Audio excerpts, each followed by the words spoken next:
मेरी वालदा ने एक दफ़ा बड़ी अच्छी बात की थी कि वक्त अगर मैं तुम्हें ये कहती हूँ ना कि बेटा सोने से पहले बर्तन धो के रख देना, तो ये तुम्हारी ड्यूटी हो गई। तुमने बर्तन धो के रखे, तुमने कोई एहसान या किसी का एहसास नहीं किया, तुमने जस्ट अपनी ड्यूटी पूरी किया जो तुम्हारी मदर ने तुम्हारी लगा दी।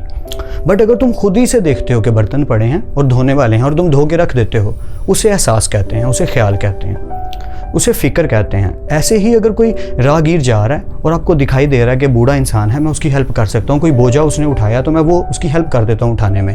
अंकल ने नहीं आपको बुलाया कि बेटा आओ मेरे शॉपिंग बैग पकड़ लो और मुझे घर तक ड्रॉप कर दो, या कार पे जा रहे हो तो ड्रॉप कर दो। नो, आप खुद ही चले गए कि आए मैं आपको ड्रॉप कर देता हूँ, आए मैं आपकी हेल्प कर देता हूँ। दैट इज़ कॉल्ड एहसास, उसे कहते हैं फ़िक्र करना।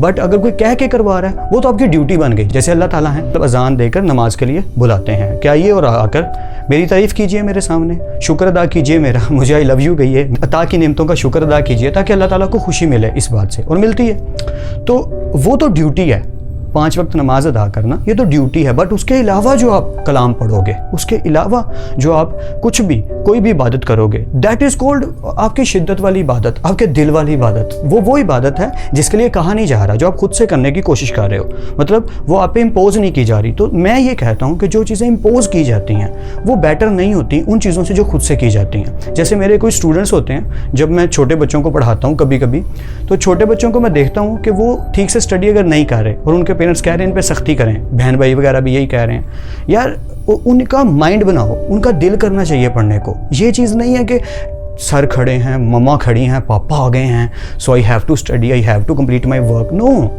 उनके अंदर वो चीज़ पैदा करो, ये पैशन और फील पैदा करो कि study is a very very good thing, it's a feelful thing. बेटा मज़ा आता है स्टडी करके, अच्छी अच्छी कहानियाँ पढ़ के मज़ा आता है। तो जो वो खुद से करेगा ना, वो होगा असल काम। आप कभी खुद पे गौर कर लीजिए, आपको लाखों लोग समझाते रहें, करोड़ों लोग कोई ना कोई बात कहते रहें, मेरे पर तो एक जूं तक नहीं रेंगती। ये जो लाइन है ना उर्दू की कि जूं तक ना रेंगना, मेरे साथ ऐसा होता है, बहुत दफ़ा ऐसा हुआ है कि लोग मुझे समझा रहे हैं बचपन में, पर मुझे बात समझ आ रही है उस टाइम मैं बड़ी फर्माबरदारी में, हाँ यस यस बिल्कुल ठीक है, आप सही कह रहे हैं, ऐसे ही करना चाहिए, मैं भी ऐसे ही करूँगा, सब कहते हैं।